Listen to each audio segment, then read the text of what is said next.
And thank you for your interest in the Tennessee Teacher of the Year program, and congratulations on your nomination from your district.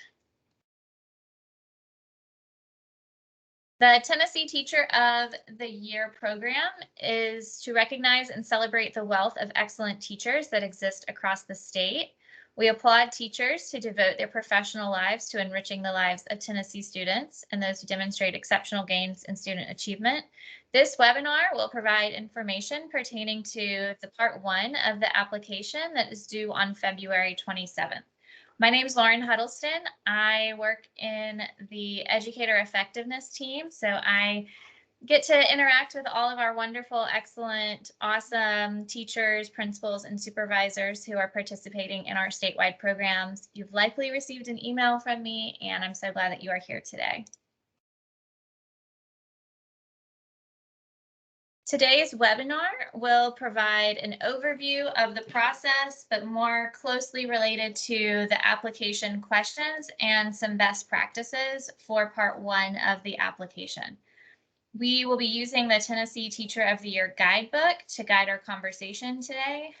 I'm putting a link to that in the chat in case you missed it.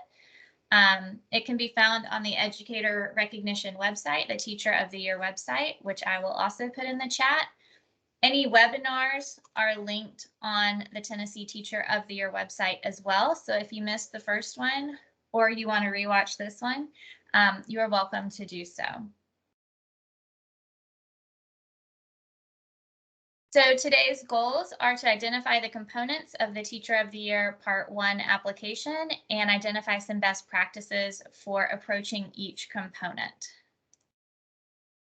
A few norms to make the best use of our time today. Please use the chat for questions. I will try to answer them when I see them, hopefully not too long after you have them.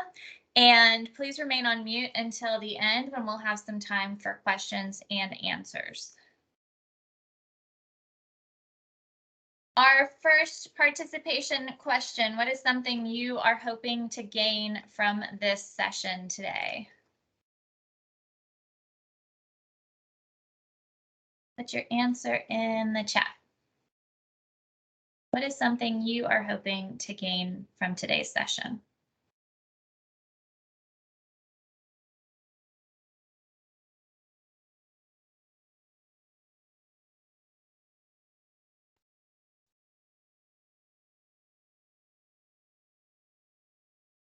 Lots of questions about supporting documentation. We will definitely talk about that. Knowledge about the process for sure. Understand what components are in your application. I feel really good about what you guys are hoping to learn and what I'm planning on sharing with you today. If anything is not answered in this webinar, please feel free to hang out afterwards or send me an email and I'm happy to help. So after you have been nominated at the district level, part 1 of the application is due by 11:59 p.m. on February 27th. So right before the 27th turns into the next day. You can find the part 1 of the application on the Tennessee Teacher of the Year website, as well as in the email that I've sent you at some point in these past couple of weeks. Part 1 application contains basic information about yourself and your school, 3 written response questions, and an optional opportunity to submit up to 5 pages of supporting documentation. After all applications are submitted by the end of the day on February 27th, regional scoring committees will identify 1 region level semifinalist in each of the 3 grade bands, pre-K through 4, 5 through 8, and then grades 9 through 12, to have 9 region finalists for a total of 27 region level semi-finalists across the state. All region level applicants will be notified of their application decision by March 30th. Now let's dive a bit more deeply into the part 1 application components. There are 3 main components of the part 1 application. The first section, basic information, is not scored and includes demographic information, information about your teaching background, and school and district information. Note that Demographic information will not be shared with the review committee, and the Tennessee Teacher of the Year will be selected without regard to race, color, religion, sex, age, or national origin, and will not be discriminated against on the basis of disability. This information is primarily collected for program monitoring and evaluation purposes. The second section, response questions, includes 3 written responses that are limited to 500 words each. 500 words is kind of a lot, by the way. We will explore the questions more deeply in just a moment, but you've got a lot of space there to write your responses. The third section is the optional supporting documentation, and I think that's what a lot of you guys are wanting to hear more about. Supporting documentation is permitted to provide additional evidence for references made in your extended responses. Some examples of supporting documentation might include student work, teacher effectiveness data, lesson plans, parent or community communications materials, and so on. Supporting documentation is completely optional, and choosing not to submit supporting documentation will not penalize you in any way. If you choose to submit supporting documentation, documentation is limited to 5 pages maximum. Anything that's over that 5-page limit will not be provided to reviewers. Trivia question. Basic information will not be shared with the review committee. True or false? Answer in the chat. Basic information will not be shared with the scoring committee. Y'all are so smart. It is true. And if I could do a little thumbs up on each of those, I would, but they're going very, very fast, and I'm not quite that fast with my mouse. So yes, that is correct. Basic information will not be shared with the review committee. That is only for us. It will not impact your score in any way. All right, let's look at the response questions. The Part 1 application includes responses to 3 questions that each have a 500-word limit. Hopefully you're familiar with them. If you're not, here's what they are. The first question: how do you know that your students are successful in your content area specialty as a result of your instruction? Include evidence such as data, stories, or anecdotes to support your response. Second question: describe a project or initiative you helped create which contributed to the improvement of overall school culture. What was your role and what is the status of this project today? Please include evidence of student impact in your response. And number 3, how do you ensure that education transcends the classroom? Describe specific ways in which you deliberately connect your students with the community. How do you collaborate with others, colleagues, students, families in this work? Please include evidence of student impact. All right. A few common missteps that might happen with these questions. And this is all included in the Tennessee Teacher of the Year Guidebook for applicants. In case you would like to reference that, it's around page 10. There it is again. Though a strong response may look different for each written response prompt, these guiding questions can help you ensure that the components of your application complement one another and give the most comprehensive view of your excellence as an educator. First, are you answering the question? Take time to unpack the question and think about what it is asking. You may also want to ask someone else to read your response and see if they can determine the question being addressed and whether or not they feel as though your response is whole. Next, are you answering all parts of the question? Use the unpacking strategy found in the guidebook to ensure that you plan for and address all parts of the prompt with sufficient detail. Next, are you giving a comprehensive picture of yourself as an educator throughout all of your responses? Try to avoid using the same example or idea in response to each question. Your goal is to give a complete picture, not limited to just one anecdote in every question. Finally, are you writing to show what learning looks like in your classroom? Write to show, not tell. Use examples and stories of things that students, parents, or colleagues have said or done. Show how your work influenced the learning and growth of others through examples and evidence. There you go. Highlight your accomplishments rather than being humble about them. Write through the word count in your draft. Sometimes it might take writers some time to get to the best part of their response. So it's okay if you're drafting your response and you begin by writing more than what you need and then strategically edit in order to meet the word count and not go over 500 words. Writing more and getting closer to the word count rather than writing just a couple of sentences will likely give you more space to tell your story completely. When in doubt, write more, just don't exceed 500 words. Lauren, can I hop in for a second?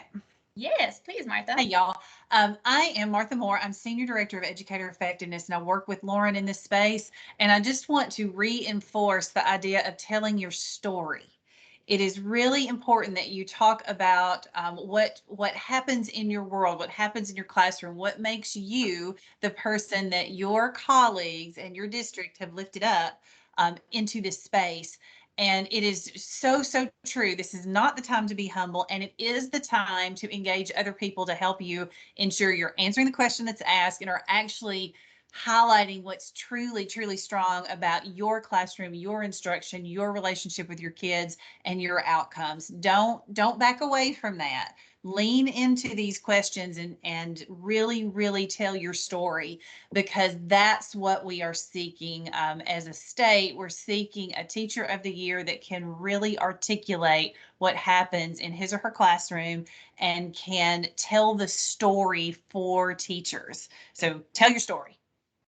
That's right. And it doesn't have to be just this year's story. It doesn't have to be just last year's story. It can be the story of you as an educator. Question in the chat. When you say 5 pages of evidence, what if you had letters written on your behalf and their response was 2 pages? Does that count as 1 piece of evidence or 2 pages of evidence?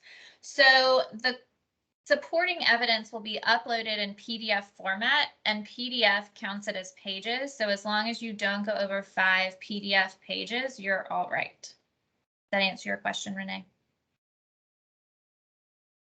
All right, let's do another true-false question. Responses must cite achievement data to receive a favorable score from the review committee. Do you think that's true or false?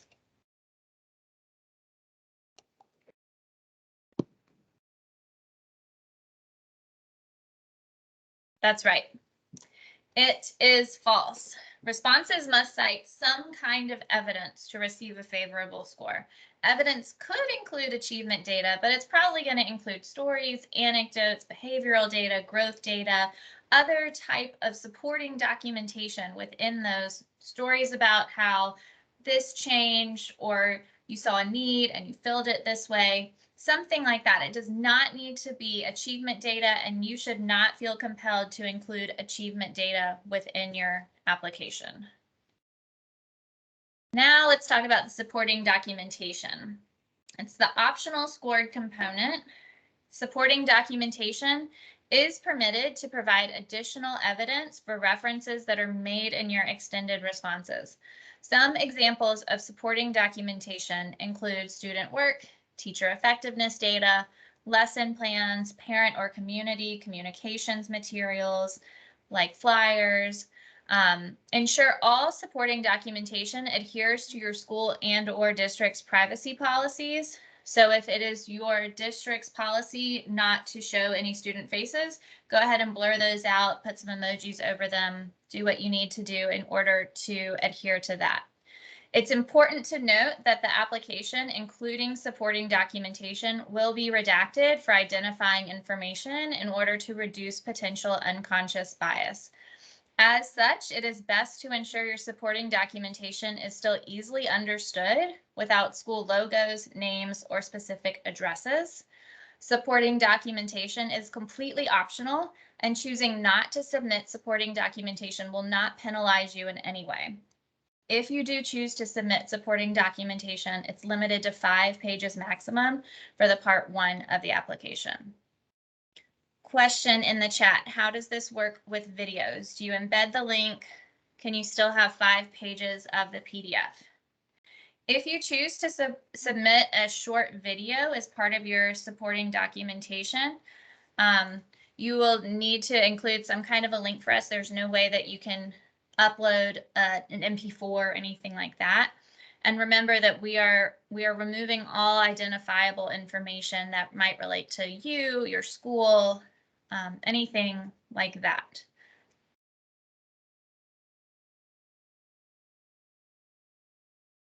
Also, you might want to consider the best practices when compiling your supporting documentation. First, directly connect supporting documentation to the written responses. Do not rely on supporting documentation to make your case. Supporting documentation should not be a substitute for high quality explanation in your narrative, nor should it stand alone as extraneous information. Effective supporting documentation should extend a reviewer's understanding of your written responses by directly connecting to aspects of the narrative where additional evidence, such as student work, may make your writing clearer. For example, if you answer a question about a literacy night that you decided to initiate at school, and maybe one of your supporting documentation pages is a review from a student or a family that had a great time. That makes a lot of sense. If you are writing an answer about math night and then you're including something about literacy night, that makes a lot less sense. These two should go together and complement each other instead of acting as standalone things. You want your reviewer to understand your supporting documentation instead of just looking at pictures of your hallway or your bulletin board without understanding the purpose of that. Also, ensure that each page of the supporting documentation demonstrates the Teacher of the Year criteria. In some cases, you may identify that the written response prompts do not permit you to share characteristics of your teaching or specific experiences that fully demonstrate your ability to serve as Teacher of the Year. Like the best practices, effective supporting documentation can serve to expand your reviewer's understanding of your ability to meet the Teacher of the Year criteria. To ensure that reviewers understand what they are viewing and why it is important, be sure to provide notes with relevant information and context for any materials not directly addressed in the narrative. For example, if you're including pictures from a bulletin board or newsletter section, include how this connects to your written response questions if these weren't mentioned previously.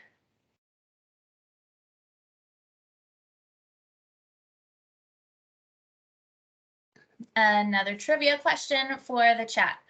Choosing not to submit supporting documentation will negatively impact your application score.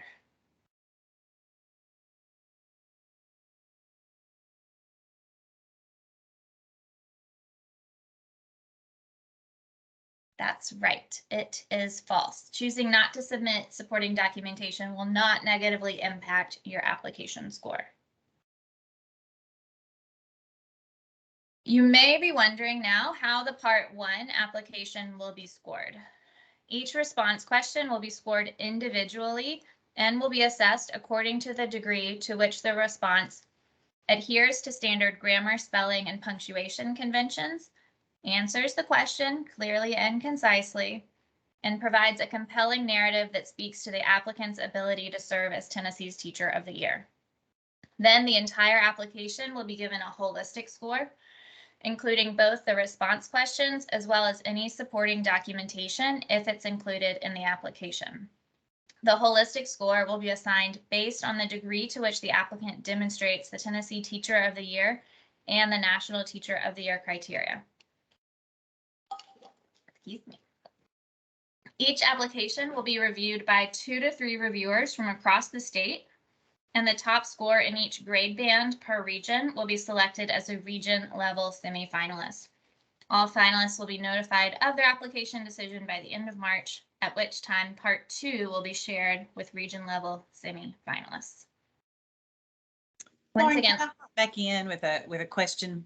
Yes, please. So we had a question in the chat that was specific to video submissions. As you look at the Part 1 application scoring information, it probably becomes a little bit more obvious that this is intended to be a written portion of the application Lauren, would I be correct in saying that part one is not intended to be responded to with video, but with written responses and potentially pictures, but that video is not intended for use in the part one application? I would say you are going, if I were reading one, I don't think that a video would give me anything for these questions that a written response couldn't. So let's go back. Let me just pull up those questions again. How do you know that your students are successful in your content area is the first one. Describe a project or initiative you helped create, and how do you ensure that education transcends the classroom? I could see where a video might be helpful, but these are really going to be most heavily describing, for example, the second one, describing I saw a need, I did this is the impact that it's had. And for number 3, specific ways in which students are interacting with the community and transcending the classroom. I think those are more geared toward written responses. And I want to point out on page 11 of the guidebook, put it in the chat again. We have some sample responses there for you with specific annotations to say, here's a response, here's how it answers the question. And hopefully that will help you see a little bit how these things are being done, with some commentary of where it might be strengthened and what the strengths are that are already in these responses. There is space and time for video submissions later in the process, but part one is not intended to involve the submission of a video. Right. Yes, thank you, Martha. All right. Now that I've gone back,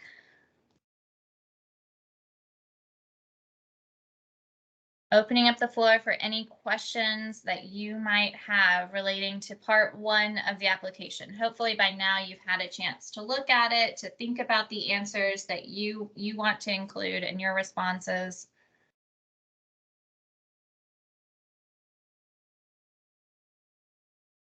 You are welcome to unmute and ask or put a question in the chat.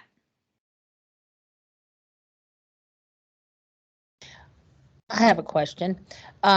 If you had evidence, like one of my pieces of evidence was from a parent that I'd taught like I've taught 3 of the children in this family, and they wrote a letter on my behalf, and in that letter they used my name.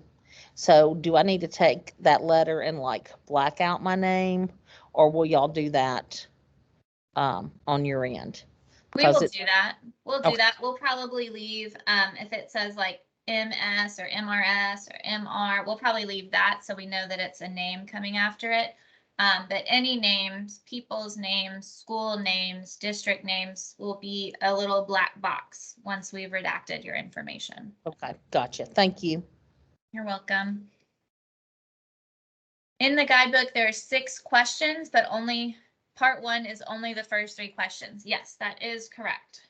Part 1 is only 3 questions. Those 3 questions that are the first ones. Part 2 includes more questions, including the same 3 questions, and you are welcome to expand your answers, change your answers, or keep them the same should you get the part 2 application later on in April.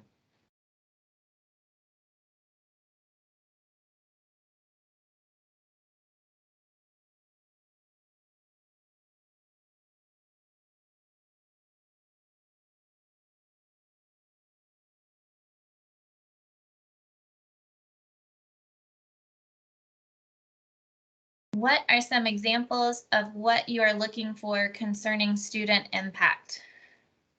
Martha, do you want to answer that one? So I want to go back to the guidance to tell your story. And in terms of impact, sometimes that impact is data. It is the impact that you had on the student progress as measured by state tests. But a lot of times that would be there would be other ways to identify your impact and other ways that probably tell the story of who you are as an educator better. So while it could be literal test data that you might be compiling and sharing, there are lots of other different data sources, including things like comments from your students, comments from your administrators, opportunities that you've had, opportunities you've created for others, times that you've supported or been supported by another teacher. So I think there's lots of different ways to talk about the impact that you're having on your students in your school and your community, other than just your test data. Test data is important, but it is not the end all be all, nor is it generally the story of the Tennessee or the National Teacher of the Year. CCSSO is the organization that sponsors the National Teacher of the Year. The exemplars in your guidebook are from the National Teacher, or at least some of them are from the National Teacher of the Year application. It might be worth spending a few minutes on their website and looking at who the current teachers of the year are and who the National Teacher of the Year is and what their stories are. I think you might find that helpful as you frame the story of you and the story of your journey as an educator. And to Lisa Bratton's question, which is to clarify if sponsorship of an extracurricular activity is mentioned in Q3, could supporting documentation come from a parent of a student who participated? Yes, I think the answer, Lauren is probably more suited to answer that question than I, but I don't think there's a reason that couldn't be included as part of your supporting documentation. Absolutely. I think that would be an excellent example of use of supporting documentation. Yep. And Lauren has added the CCSSO link. So if you just want to grab that, it's right there for you instead of having to look it up and figure out what I'm saying when I say CCSSO. EduBabble at its finest. I will also add in that keeping in mind that personally identifying information will be redacted, don't spend too many words on any of your 3 responses talking about my school name is this, we are located in this city, because then we're just going to be looking at a bunch of black boxes. So keep that in mind while you're writing. You don't need to reintroduce yourself to us necessarily in that way in your responses if it's included in your demographic information. It is not necessary to say, I work at this middle school, I work in this county, anything like that. It's more about the story that people might be interested in hearing. The more redaction we do, the less coherent your story becomes. So, you know, the reviewer does not care specifically which middle school you're at, but it might be useful to paint the picture of a middle school as opposed to JFK Middle School in JFK City, right? So again, the more redaction you have, the less coherent your story becomes. Right. And painting the pictures, all 5 senses. And my middle school people out there know what that means with all 5 senses in your middle school. I can say that as a former middle school teacher. Any other questions, things that you guys are wondering while you're looking at this? Yes, Angela Nealon. Hope I said that right. I just want to be sure that I'm understanding correctly that so evidence, like as in data, you that's hard evidence you have that you can give. Evidence of the other things are the things that we just tell you about. So when you ask for evidence, the stories and those kind of things, they serve as evidence, correct? Yes, so you can think of it if you want as qualitative and quantitative data. So your quantitative is your numbers. That's probably going to be any kind of state testing data or whatever benchmarking data that you have. But your qualitative data, those are the stories. Those are the conversations, the anecdotes. Maybe if we're talking about student impact, it's a student that came back later on to tell you as his kindergarten teacher that now he's in the robotics club because of something that you did. Something like that. That would be your qualitative storytelling data. Thank you.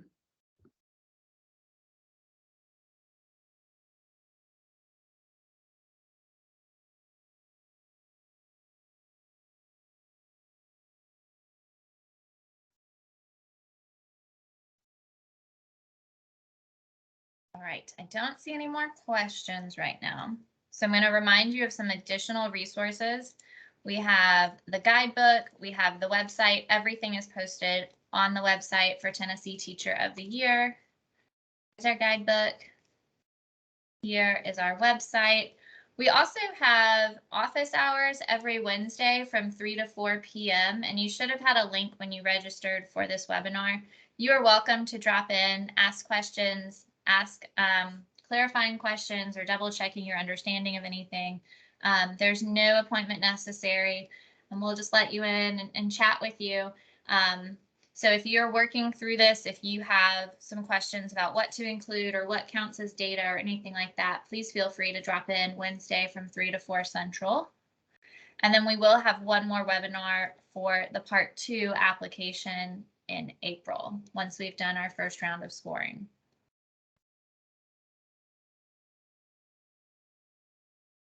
One more chat question for you all.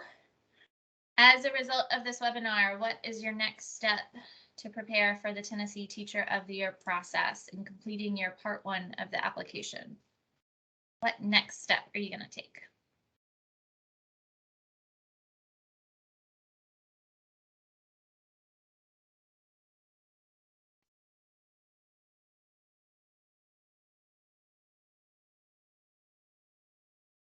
Meeting with other district nominees, gather supporting documentation, work on getting your first draft started, getting feedback from colleagues. I think that is a great place to start. Sometimes it's really hard for us to see what we're doing ourselves, and it really helps when someone else can remind you. Revise it.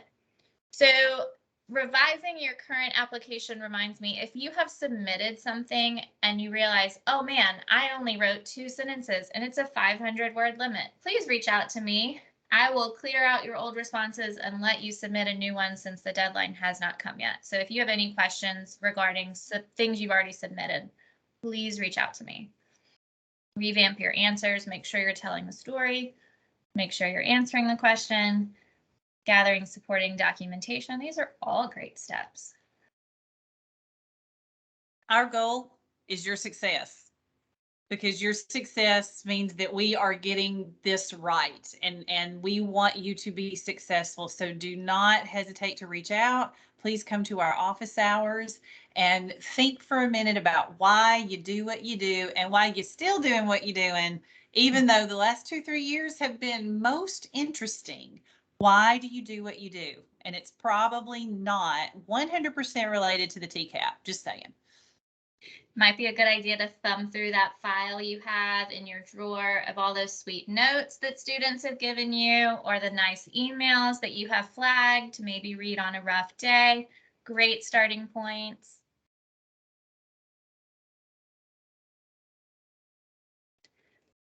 Good question. The divisions, we have regions. We have the 8 core regions plus the 9th core region. They're across the state. I have a map. Oh, actually, I have a map right here. Someone came to office hours the other day and asked our core regions. Oh, you can't see because of my back. Oh, there we go. Oh no, technology.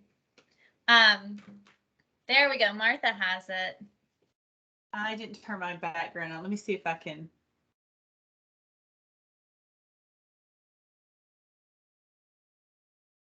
So the 8 core regions are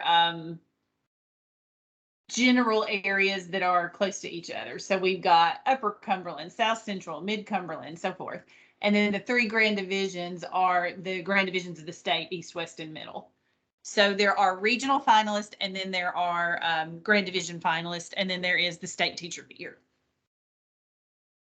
It took me a while to understand how the numbers worked as well. So for example, in the Northwest Core District, we will have 1 finalist for pre-K 4, 1 finalist for 5 through 8, and 1 finalist for 9 through 12. So we start by each core district and then move from there. And if you have a question about which core region you're in, please let us know, because I'm happy to look that up for you. All right. With no further questions in the chat, I'm going to send you guys the survey in the chat. Please complete the survey to give us a little bit of feedback on how well we have answered your questions, given you ideas, anything like that. If you have questions going forward, you're welcome to hang out afterwards. You're welcome to send me an email, lauren.huddleston@tn.gov. Martha is martha.moore, MOORE@tn.gov. And otherwise, you've got the rest of your Monday. Thank you so much for coming today.